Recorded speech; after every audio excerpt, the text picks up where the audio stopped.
Welcome. This is ActiveSpirituality.life. It is a weekly forecast program with astrology and a guided meditation activation to help you make the most of your week. It's run by Pamela Cucinell, that's me, the astrologer, and Suzy Meszoly, Master Healer. We invite you to find out more about our individual work. Suzy Meszoly, SuzyMeszoly-healer.com, or insightoasis.com for astrology. You can also find both of us at activespirituality.life, and we look forward to your joining us every week. Please share with your friends. Here we go. Welcome everyone to activespirituality.life with Pamela Cucinell and me, Suzy Meszoly. Pam's going to let us know all about the week, and I will be back. So June 12th. And the times I give are Eastern time, so please adjust depending on where you are on the planet. And we start off with the moon in Aries. Now, this Aries moon is very hot. It wants to start things. It wants to be making action happen. And that can absolutely be the mode of the day today. A lot can get done.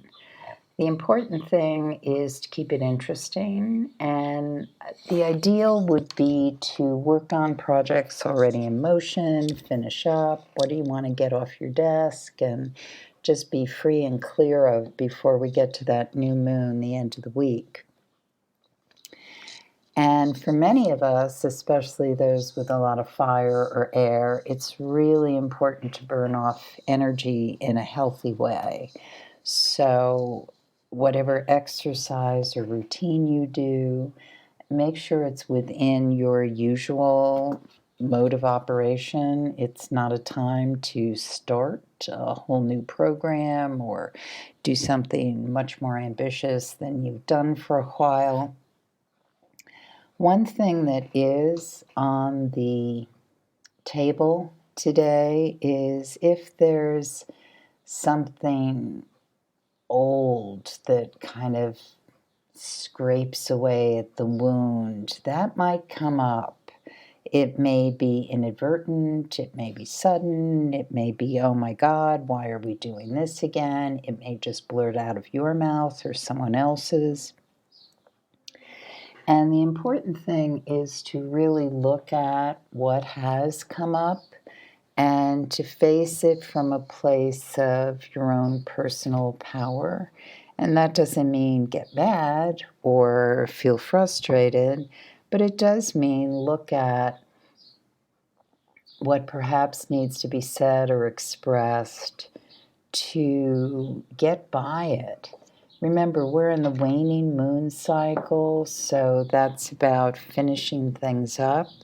And sometimes those are things that we've really only been doing for a short time, or they may be something very old and big, and just especially for anybody who was born late in the sign of Capricorn, Aries, Libra, or Cancer, because we're in a cycle of finishing up whatever lessons have barreled in with the Pluto in Capricorn. And there are huge lessons that most of us will be processing for years. But for some of us, this is very personal. It's intimate because it's hit us at a place, point, or part of our life that really has to transform. And the thing about Pluto transits is we don't usually say, hey, yeah, I'm up for doing that. It's usually something that is very difficult to move through. But as we do it, we really find, ideally, the jewel of who we are more within. But think about mining. How we mine in order to find these absolutely precious materials, gems, crystals, products, minerals that we need. And the only way we do that is through tremendous endeavor. And this could be a whole discussion about the pros and cons of mining, of course, but I'm just using this metaphorically. And how whatever may come up for you today, if it's something that suddenly roars in and you may or may not want to address, at least pay attention to what it is. Because as we go into the evening and the next day, it may assert itself again in a way that we have to declare or make a boundary or put to rest or come to terms with. And the thing about Aries is that it can be very clean, it can be very immediate, it can be very direct. What we don't want it to be is feel overly forceful or as though we had absolutely no control over the delivery of it. That is best to be avoided if possible. So once we get into Tuesday, the bumpiest part of the day passes by mid-afternoon, after which we're more in a position to really aim for what it is we want to do, accomplish, put to rest, move beyond. And so what happens, especially once the moon comes into Taurus at 2:31 p.m., we are in this period of tremendous productivity. That doesn't mean necessarily fast-moving productivity because it's in Taurus, but it means steadfast, one foot in front of the other, working towards a goal, something that we are sitting at our desk or perhaps tenaciously walking towards or driving towards, but it is something that we are on board with making happen.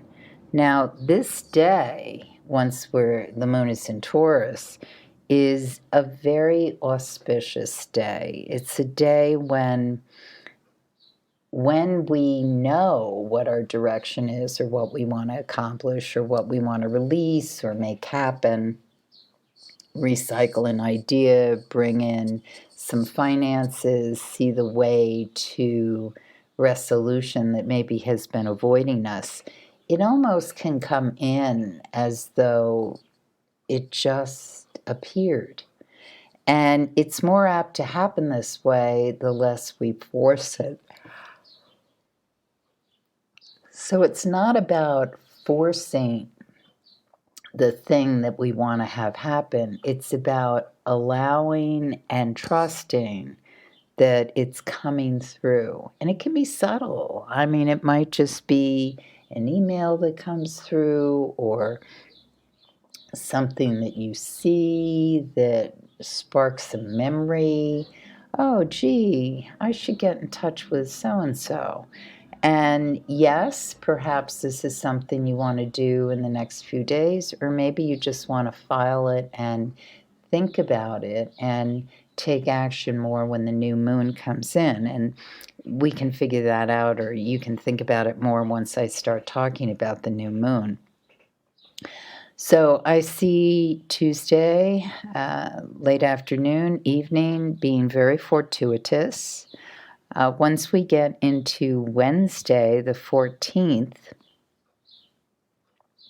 there can be some bumps in the road, especially in the early morning, although it can happen again as we get into late afternoon, early evening.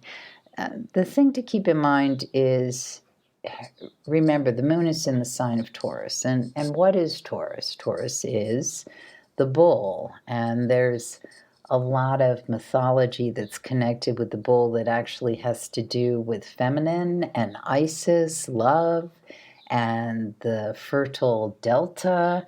I mean, it's a very strong energy that's about basically bringing in and reaping the benefits, the fruits of the earth, the sensuality of being alive. But what else do we think of when we think of the bull? Well, we think of Ferdinand, the children's story, certainly, for those of us who remember it or read it to a child. But also, it's with the story of bulls, it's you don't want to startle them. You don't want to get in their territory. You don't want to get them angry. And so this is heightened when we look at late afternoon, early evening. So if you're feeling frustrated or sensing that someone else in your life or who you're encountering is feeling frustrated, even angry, it's best not to engage. I mean, you don't want to engage with a startled or angry bull.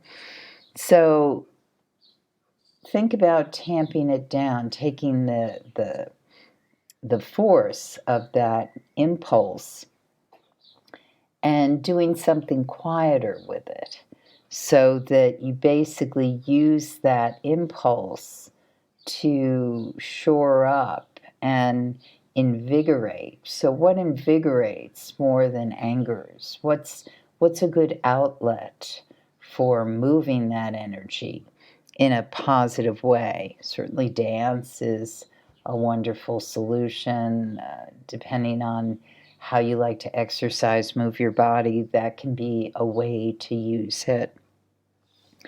But the lovely thing that happens if you feel yourself encountering some frustration, anger from yourself or from somebody else, and you're able to rechannel it, then it can become this wonderful engine into the evening and the next day that we're able to ride and bring forth something that we really want to say and define. Now, there's a Mercury-Saturn picture in the sky on Thursday that very much encourages us to delineate, define, edit, take time. Make sure that you've honed out, crafted carefully what it is you want to say and the message you want to get across. And this is important to do by early afternoon on Thursday. And those of us who do it in a really effective way are able to bring to resolution or make that thing happen. As I said, remember, waning moon cycle, finishing up, completing. It doesn't mean you can't start something now, and actually, were you to need to do so, an excellent time to do it would be early evening into 9:36 p.m. when the moon goes void, of course. So perhaps that's the time to make an overture or send out an invitation or do something that brings you into conversation with someone who you've been needing to engage. But overall, that time of late afternoon into mid-evening is really very effective for continuing to move through things and get to a point where you're ready to launch the next idea, movement, project that's coming in. So, as I said, the moon goes void, of course, 9:36 p.m. on Thursday. It enters Gemini 9:46 p.m. And once it's in Gemini, now it's like boop, boop, boop, boop, boop. Everything's moving very quickly, texts coming in, messages, your mind may be moving much faster, especially air fire signs. This can be positive or negative, depending on what you have to do that evening. If you are engaged in communication, take your time. The impulse sometimes to respond is not always the best response. It's valuable to consider float thoughts and not necessarily float them, like arbitrarily throw the idea out. Just really consider what that might look like from all dimensions. And the lovely thing about the moon, when the moon is in Gemini, is thoughts can be moving very quickly. And when we get into Friday the 16th, especially once we get past noon, this is so much the case. Morning may feel a little constrained, heavy, limited, planning our steps carefully, our agenda. And this is a good thing, actually, because if we do this well, then once we get into the afternoon, we're able to move a lot more freely because we've really measured, planned out, taken into account what needs to happen. The other thing to keep in mind is we're in the dark of moon time. The new moon happens Eastern time. It happens on Sunday in the early morning. So at this period, we're really best served by allowing the whole spectrum of where those Gemini thoughts might go to go where they will, and continue the purging, cleaning up, getting things in order for the next lunar cycle, because it's valuable over this next lunar cycle. So the next 4 weeks, really, as we go with this moon in Gemini, it's very valuable to measure, reflect, and divine. And I'll explain more of that in a minute. So Saturday the 17th, moon in Gemini, lots of impulse to move quickly. Keep in mind, Saturn goes retrograde. So Saturn goes retrograde at 1:27 p.m. And once that occurs, we are set up for a few months where we are really slowing down.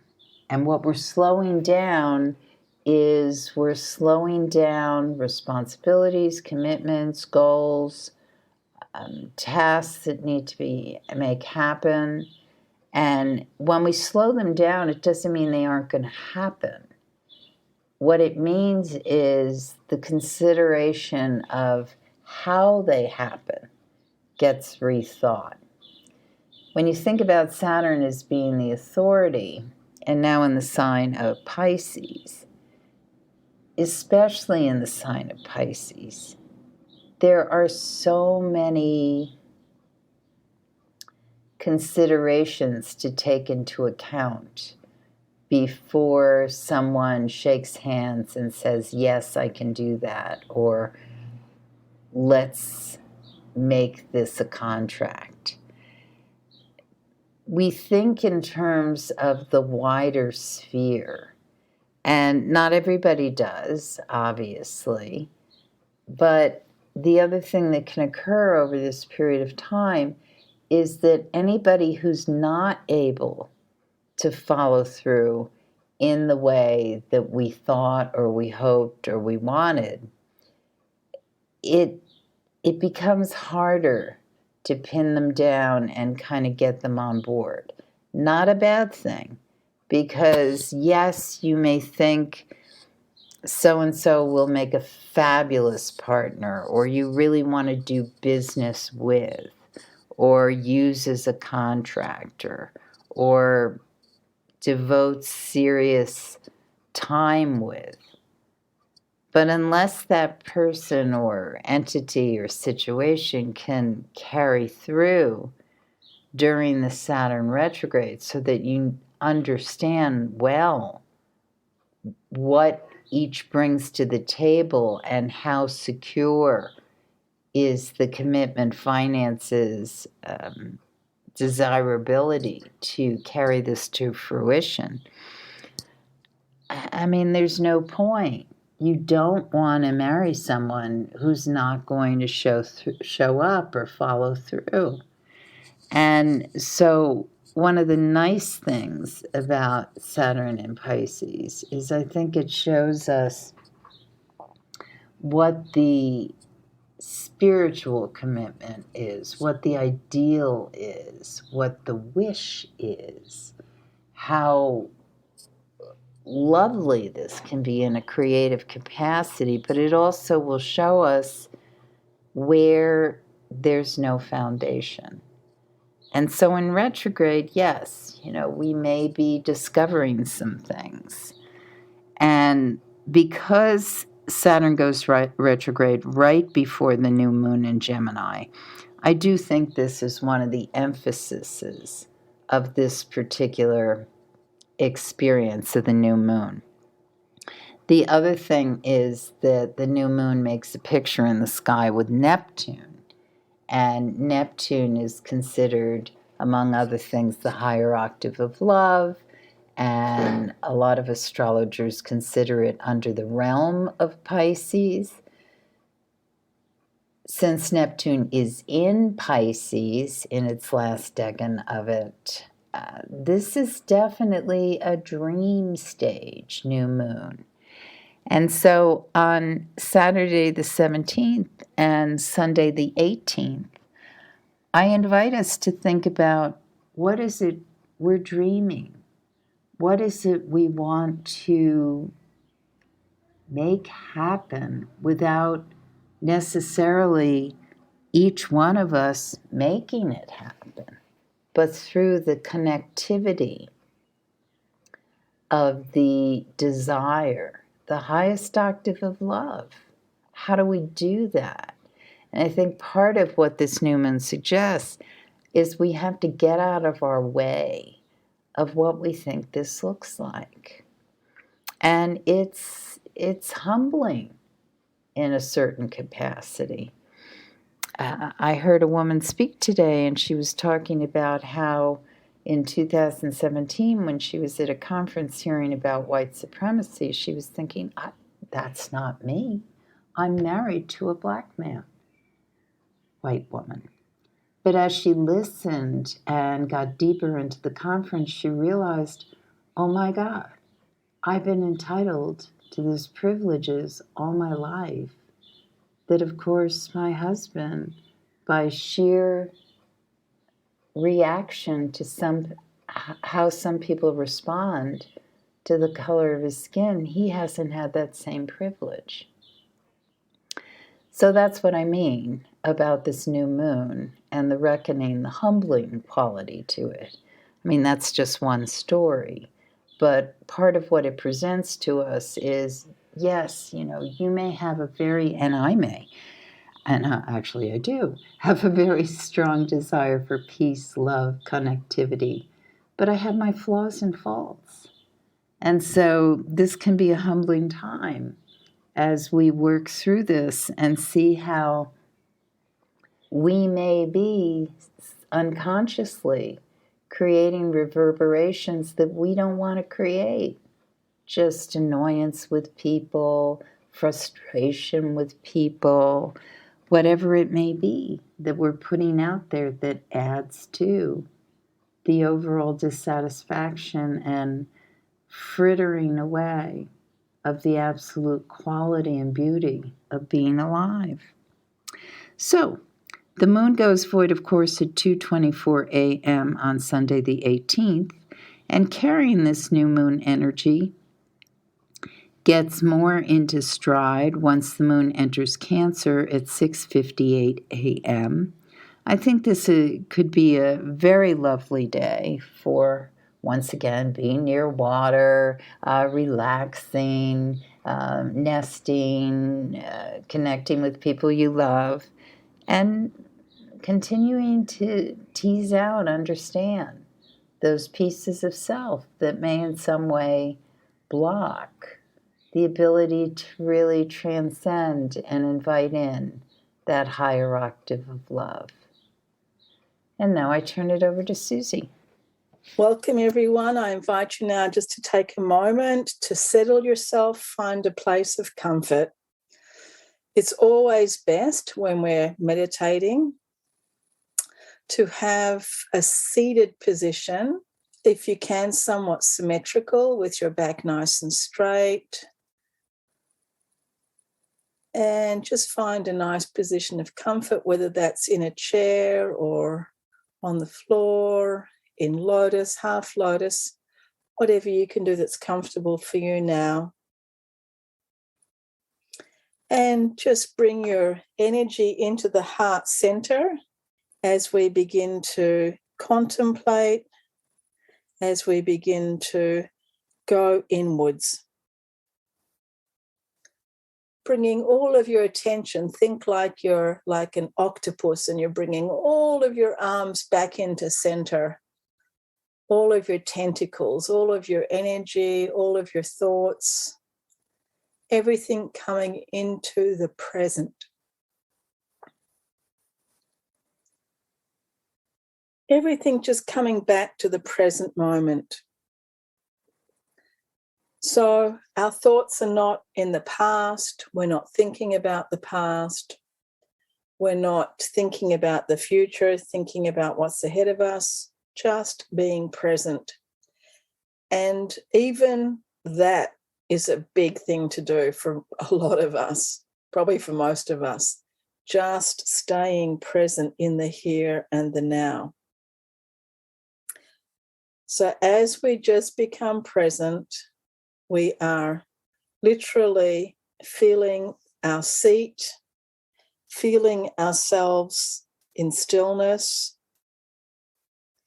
And just take a few breaths here to really become present.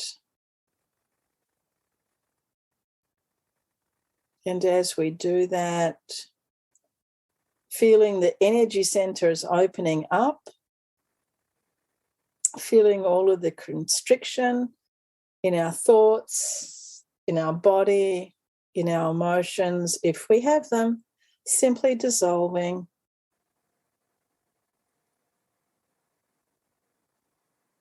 And allowing ourselves to be present.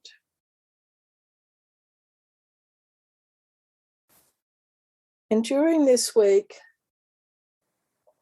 during the time of this week, we are going to take some actions. We're going to take some, let us call them perhaps even cerebral actions. We're going to make a little promise to ourselves, make a little attempt to set something for ourselves. We can call this an intention. Definitely we can become motivated to do this. And just after I've said, let's not talk about the past and let's not talk about the future, but we're setting intentions now for our future. We're setting some intentions for the week ahead of us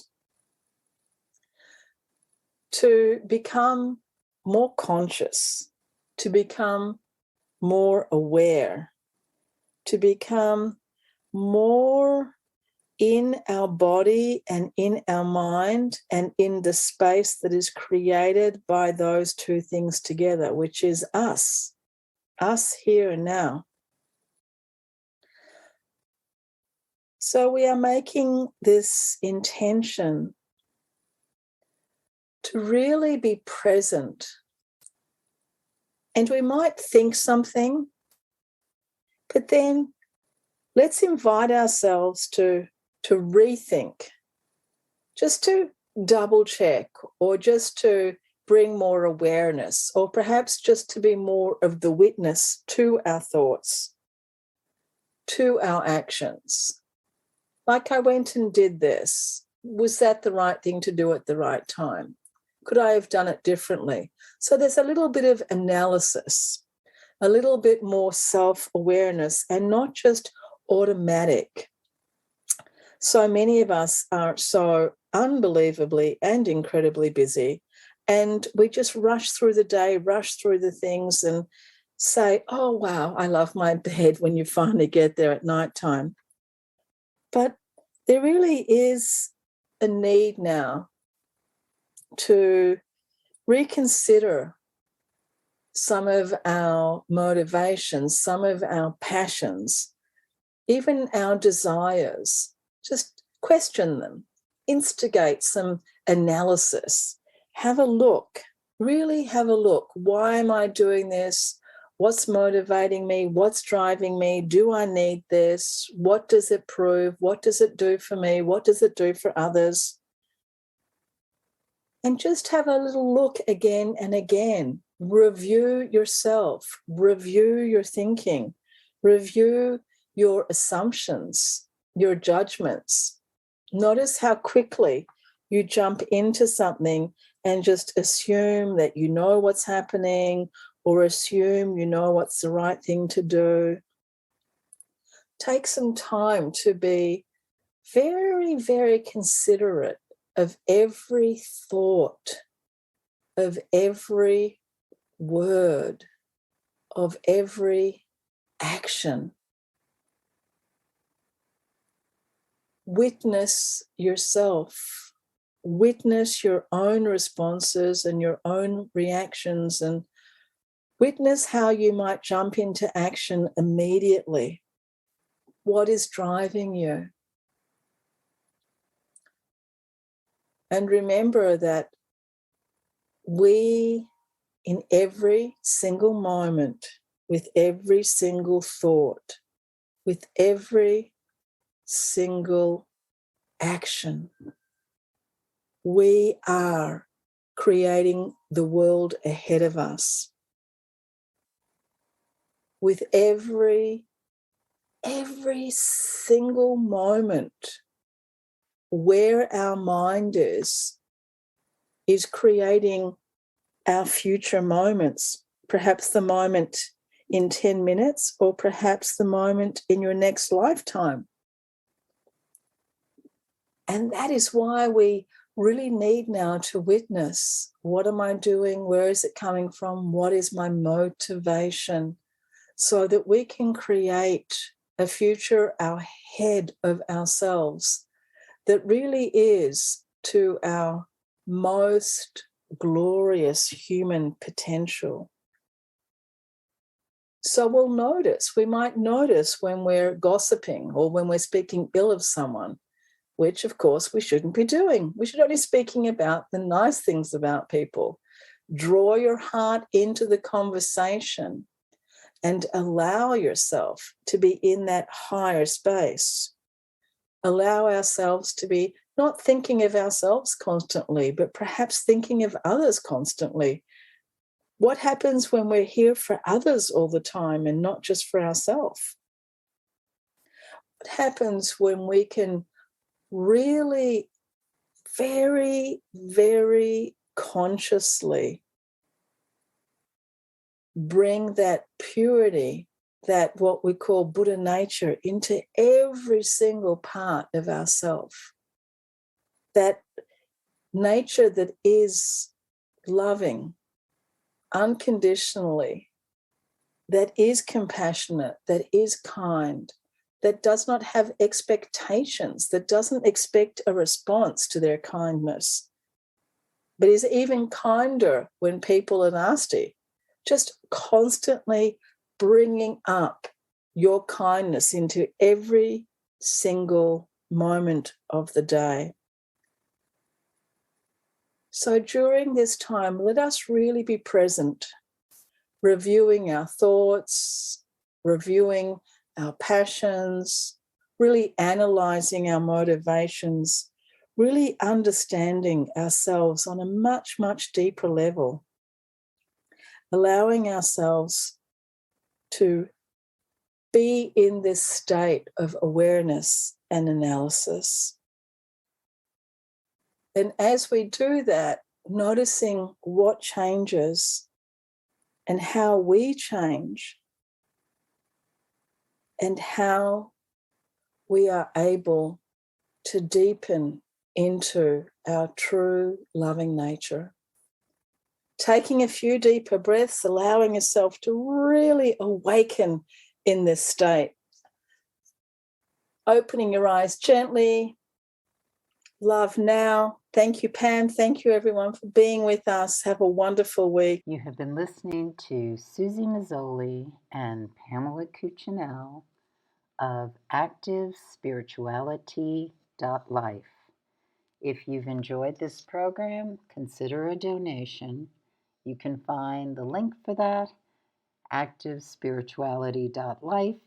Regardless, we look forward to having you join us again for next week's podcast. Please share and have a great week.